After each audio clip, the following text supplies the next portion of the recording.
Hello everyone, welcome to motivational vibes by Ghanshyam Jha. कैसे हैं आप लोग?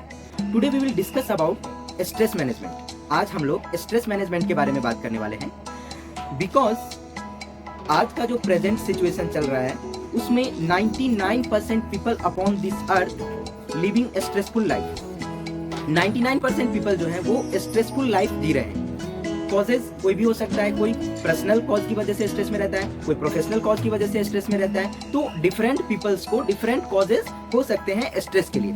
उस पर हम लोग चर्चा नहीं कर रहे हैं। हम लोग चर्चा करने वाले हैं कि स्ट्रेस को कैसे हम लोग बैलेंस कर सकते हैं, कैसे मिनिमाइज कर सकते हैं, क्योंकि ये ह्यूमन बॉडी है, हमारा ह्यूमन लाइफ है। तो ह्यूमन लाइफ में स्ट्रेस तो होगा ही, थोड़ा किसी को ज्यादा, लेकिन एक लेवल तक हमारा स्ट्रेस है तो ठीक है, मैनेजेबल है, बैलेंसेबल है। बट जब लेवल से ज्यादा हो जाता है हमारा स्ट्रेस, तो इसकी वजह से हमारे मेंटल भी असर पड़ता है हमको, और फिजिकली भी हमको इसका बहुत ही बुरा असर पड़ता है। तो आज हम लोग बात करने वाले हैं कि स्ट्रेस को हम लोग कैसे बैलेंस कर सकते हैं, कैसे कंट्रोल कर सकते हैं, और कैसे उसको हम लोग मिनिमाइज रख सकते हैं। तो जहां तक मैंने स्टडी की, क्योंकि मेरे बहुत सारे दोस्त भी हैं, बहुत सारे लोग बोल रहे थे कि स्ट्रेस बहुत है, स्ट्रेस लाइफ में बहुत है, तो मैंने सोचा कि इसके ऊपर कुछ स्टडी की जाए। तो मैंने मॉडर्न थिंकर्स ने भी बहुत सारी बुक्स लिखे हुए हैं, और पुराने जमाने में भी महात्मा ऋषि मुनि ने भी स्ट्रेस के ऊपर बहुत सारे बुक लिखे हुए हैं। तो वो सारे बुक को स्टडी किया। स्टडी करने के बाद बहुत सारे मोटिवेशनल स्पीकर स्ट्रेस के बारे में क्या बोलते हैं वो भी मैंने सुना। तो सब सुन करके और मेरे पर्सनल एक्सपीरियंस से जो मैंने एक्सपीरियंस किया है वो सब देखने के बाद मुझे ऐसा लगा, मैंने ऐसा एनालाइज किया कि जो टेक्निक्स है स्ट्रेस मैनेजमेंट का वो दो टाइप का है। एक तो वेस्टर्न टेक्निक है स्ट्रेस मैनेजमेंट का, और दूसरा है हमारा इंडियन टेक्निक, जिसको कि मैं वैदिक टेक्निक ऑफ स्ट्रेस मैनेजमेंट कहता हूँ। तो आप कोई भी फॉलो कर सकते हो, वेस्टर्न टेक्निक भी है और वैदिक टेक्निक भी है।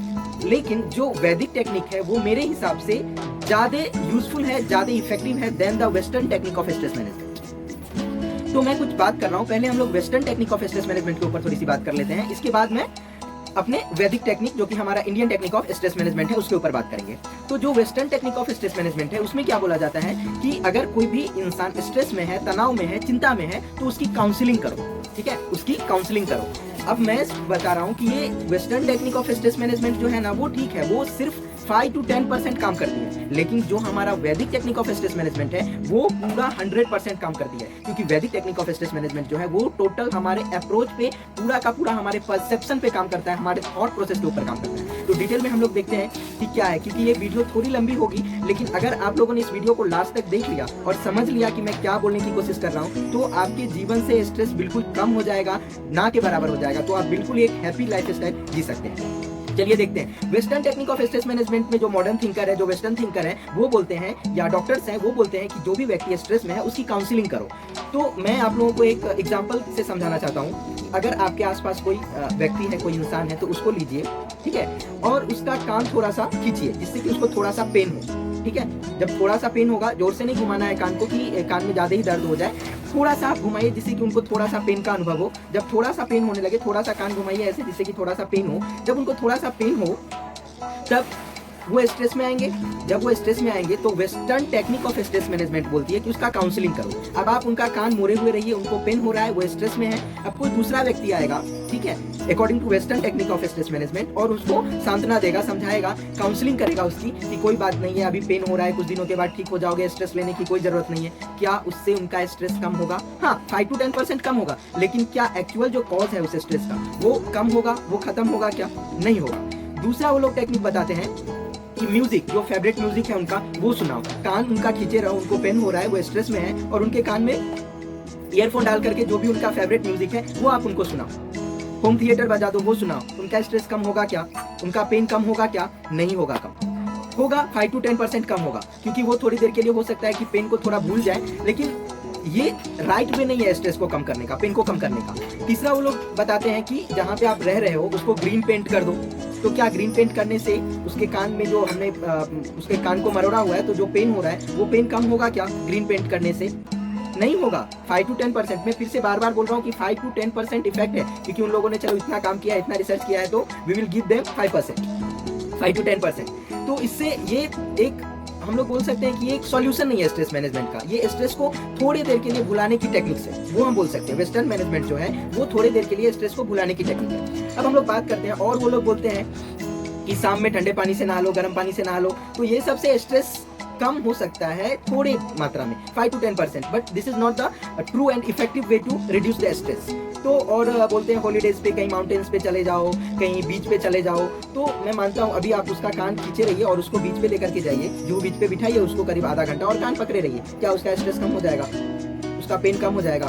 नहीं होगा उसका स्ट्रेस। तो अभी उसको ये सब करने के बजाय, काउंसलिंग करने के बजाय उसको क्या चाहिए? उसको चाहिए कि उसका जो प्रॉब्लम है, जो उसका कान पकड़ के घुमाया हुआ है, जिसकी वजह से उसको स्ट्रेस हो रहा है, उसको खत्म किया जाए। भाई उसका कान छोड़ दो, ऑटोमेटिकली वो ठीक हो जाएगा। ना उसको गाना सुनाने की जरूरत है। अभी स्ट्रेस में तो अच्छे से ना गाना एंजॉय कर पा रहा है, ना जूहू बीच एंजॉय कर पा रहा है, ना ग्रीन कारपेट जो ग्रीन हमने उसको पूरा पेंट किया हुआ है, ना वो ठीक से एंजॉय कर पा रहा है। तो अब हम लोग देखते हैं कि वैदिक टेक्निक से कैसे हम लोग स्ट्रेस को मैनेज कर सकते हैं, कैसे स्ट्रेस को बैलेंस कर सकते हैं। जब गीता में अर्जुन जब बहुत ही स्ट्रेस में थे, उस टाइम पे उनको युद्ध करना था अपने चाचा से, अपने कजन्स ब्रदर से, जिससे कि उन्होंने शिक्षा प्राप्त किया था, उनके खिलाफ उनको बाण चलाने थे, उनके खिलाफ उनको युद्ध करने थे, उनको मारने थे। तो you can think the stress level of Arjun at that time. उनका स्ट्रेस लेवल कितना ज्यादा होगा, आप सोच भी नहीं सकते हो कि कितना ज्यादा था। तो उस टाइम पे भगवान कृष्ण ने बहुत सारे टेक्निक्स बताए, जिसमें से अगर आप 3 टेक्निक भी फॉलो करोगे ना, 3 टेक्निक भी आप फॉलो करोगे तो आप बहुत ही हद तक एक हैप्पी लाइफ जियोगे और बहुत ही कम स्ट्रेस रहेगा आपकी लाइफ में। तो एक एक करके हम तीनों टेक्निक्स के बारे में बात करेंगे। प्लीज, मैं जानता हूँ वीडियो बड़ा हो रहा होगा, लेकिन प्लीज ध्यान से देख लीजिए इस वीडियो को, बहुत ही काम में आने वाला वीडियो है। बिकॉज क्योंकि ये मेरा पर्सनल एक्सपीरियंस है, मैं खुद बहुत स्ट्रेस में रहता था। मैंने ये सारी टेक्निक्स अप्लाई की, गाना सुनना, ये करना, वो करना, बट ये 5 से 10% काम करती है। बट ये जो टेक्निक मैं बता रहा हूँ ये बहुत ही हेल्पफुल होने वाली है आपके लिए। तो इसमें क्या है कि ये जो है ना, वो पूरा का पूरा हमारे परसेप्शन, हमारा पॉइंट ऑफ व्यू जो है, हमारे थिंकिंग प्रोसेस पे काम करता है। क्योंकि एक बार जब हमको प्रॉपर नॉलेज हो जाता है किसी भी चीज के बारे में, तो उसको हम इजिली हैंडल कर पाते हैं। तो स्ट्रेस को हम लोग क्या कर पाते हैं, इजिली बैलेंस कर पाते हैं, इजिली हम लोग मैनेज कर पाते हैं। तो सबसे पहले श्री कृष्ण भगवान ने अर्जुन से कहा था कि जैसे कि सबसे पहला टेक्निक है, ध्यान से सुनिएगा, कर्मण्येव अधिकारस्य मा फलेषु कदाचन। कर्म करना तुम्हारे हाथ में है, लेकिन उसका जो फल है, जो रिजल्ट है, वो हमारे हाथ में है। बिकॉज ऐसा कहा गया है कि if there are 10 factors in your hand which affect your result, which control your result, so more than 10 factors are not in your hand which will affect your result. अगर 10 ऐसे फैक्टर्स हैं जो कि आपके रिजल्ट को affect करेंगे, वो आपके हाथ में है, तो 10 से भी ज्यादा ऐसे फैक्टर्स हैं जो कि आपके हाथ में नहीं है, जो कि आप कंट्रोल नहीं कर पाओगे। तो बस भगवान ने बोला है कि कर्म करना आपके हाथ में है। आप अपने पूरे इफिशियंसी से, पूरे हार्ड वर्क से, पूरे मोटिवेट होकर के आप अपना काम करो और उसका जो रिजल्ट है वो मुझ पे छोड़ो।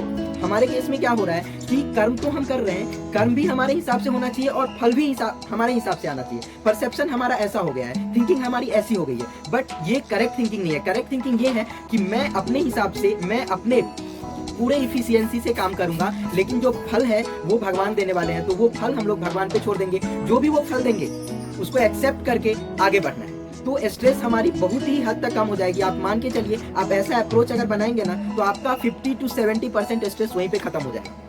क्योंकि सबसे ज्यादा स्ट्रेस हमको किस चीज का आता है, सबसे ज्यादा स्ट्रेस हमको फेलियर का आता है। तो फेलियर का स्ट्रेस ही नहीं रहेगा। चलो एक बार फेल हो गए, फिर ढूंढेंगे कि कौन सी गलती हुई थी, वो गलती को पकड़ेंगे, फिर से उस पर आगे कदम बढ़ाएंगे। Failure is the part of life, सबके लाइफ में फेलियर आता है। तो ये बताता है कि कर्मण्येवाधिकारस्य मा फलेषु कदाचन। सिर्फ कर्म करना आपके हाथ में है, फल का डिसाइड तो भगवान करने वाले हैं। नेक्स्ट वो भगवान श्री कृष्ण अर्जुन से बोलते हैं कि मन मना भव, कि तुम अपना मन जो है वो मेरे अंदर लगा करके रखो। मतलब ये हुआ, इसका मतलब ये हुआ कि जो भी हो रहा है तुम्हारी जिंदगी में, जो भी तुम्हारी जिंदगी में हो रहा है, वो सब मेरे वजह से हो रहा है, मेरे कारण हो रहा है, वो करने वाला मैं ही हूँ। बोलते हैं ना कि भगवान की मर्जी के बिना तो एक पत्ता भी नहीं हिलता है। तो अगर ऐसा आप लोग एटीट्यूड रखोगे कि हमारे जिंदगी में कुछ अगर हो रहा है, गलत ही हो गया, मान लीजिए हो जाता है किसी के लाइफ में, कोई बिजनेस फेल्ड हो जाता है, कोई प्रोजेक्ट हमारा नहीं चल पाता अच्छे से, कभी कभी होता है एक्सीडेंट हो जाता है किसी का, तो उसमें होते हैं बहुत सारे रीजन है, बहुत सारे कॉजेज हैं, तो होती है लाइफ में ऐसी चीजें आती है। तो इसमें ऐसा एटीट्यूड रखना चाहिए हमें कि ये जो भी हुआ है वो भगवान की मर्जी से हो रहा है। कि भगवान ने अगर हमारे लाइफ में अभी थोड़ा सा हमको चैलेंजेस दिए हैं, अभी थोड़ा सा नहीं चल रहा है हमारा लाइफ ठीक से, तो आगे अगर भगवान ने हमको अभी ऐसी चैलेंजेस भरी लाइफ दी है, तो आगे वो अच्छा बनाएंगे इस लाइफ को। तो अगर हम ऐसा एटीट्यूड रखेंगे तो यहाँ भी हम 20 to 30% स्ट्रेस हमारा कम हो जाएगा। मान के चलिए ये बहुत ही इफेक्टिव है, क्योंकि एक बार आपका थॉट प्रोसेस अगर प्रॉपर काम कर रहा है और इसके बारे में सोच रहा है ना, तो बिल्कुल ही आप स्ट्रेस से मुक्त हो जाएंगे। और now we will discuss about the third technique तीसरे टेक्निक के बारे में हम लोग बात करेंगे, जो कि वैदिक टेक्निक है स्ट्रेस मैनेजमेंट का। उसके हिसाब से भगवान श्री कृष्ण अर्जुन को कहते हैं कि ऐसा मानो कि मैं सिर्फ शरीर नहीं हूँ, मैं सिर्फ शरीर नहीं हूँ, मैं आत्मा हूँ, मैं 100 शरीर आत्मा हूँ। भगवान की कृपा से हमें 70-80 साल का ये जीवन मिला है, भगवान की कृपा से 5-10 साल ऊपर नीचे। तो ये शरीर है जो कि 70-80 साल के बाद खत्म होने वाला है, वो भी पता नहीं कि कब खत्म हो जाए। तो अगर ऐसा एटीट्यूड हम रखेंगे कि मैं शरीर नहीं हूँ, मैं आत्मा हूँ, 70-80 साल के बाद फिर से नया जिंदगी मिलने वाला है, फिर से दूसरे शरीर में जाने वाला हूँ, तो क्या होगा कि अगर हम जब मान लेते हैं कि मैं शरीर हूँ, मैं ही सब कर रहा हूँ, तो इसमें क्या हो जाता है ना, ऐसा जब हम लोग मानते हैं तो हम अनएथिकल प्रैक्टिस करने लग जाते हैं। तो अगर हम मानेंगे कि मैं 100 शरीर आत्मा हूँ, मैं आत्मा हूँ, मैं अमर हूँ, तो हम लोग अनएथिकल प्रैक्टिस करने से बच जाएंगे। तो अनएथिकल प्रैक्टिस अगर हम लोग नहीं करेंगे तो स्ट्रेस भी कम होगा हमारी ज़िंदगी में, क्योंकि कभी कभी क्या होता है जब हम अनएथिकल प्रैक्टिस करते हैं तो वो समाज के सामने आ ना जाए, या मैं पकड़ा ना जाऊं अगर मैं ये चीज़ कर रहा हूँ, ये सबके सामने खुल गई बातें तो क्या होगी, इन सब चीज़ों का भी स्ट्रेस बहुत ज़्यादा हो जाता है। तो हमें क्या करना है, हमें ये मानना है, हमारा अप्रोच, हमारा थिंकिंग ऐसा रखना है कि मैं आत्मा हूँ, मैं अमर हूँ। तो ये मृत्यु शरीर की होती है, मैं अमर हूँ। तो इससे क्या होगा कि हम अनएथिकल प्रैक्टिस करने से बच जाएंगे और मौत का जो डर है वो भी बहुत लेवल तक कम हो जाएगा। तो बहुत ही ज़्यादा स्ट्रेस कम हो जाएगा, हमारी थिंकिंग जो है वो पूरी क्लियर हो जाएगी। तो अगर ये 3 चीज़ें, जो 3 टेक्निक मैंने बताई, सबसे पहला था कि हमें कर्म करना है, फल की चिंता नहीं करनी। दूसरा टेक्निक कि जो भी हो रहा है हमारी ज़िंदगी में वो भगवान की कृपा से हो रहा है, अगर बुरा भी हो रहा है तो अच्छा होगा आगे।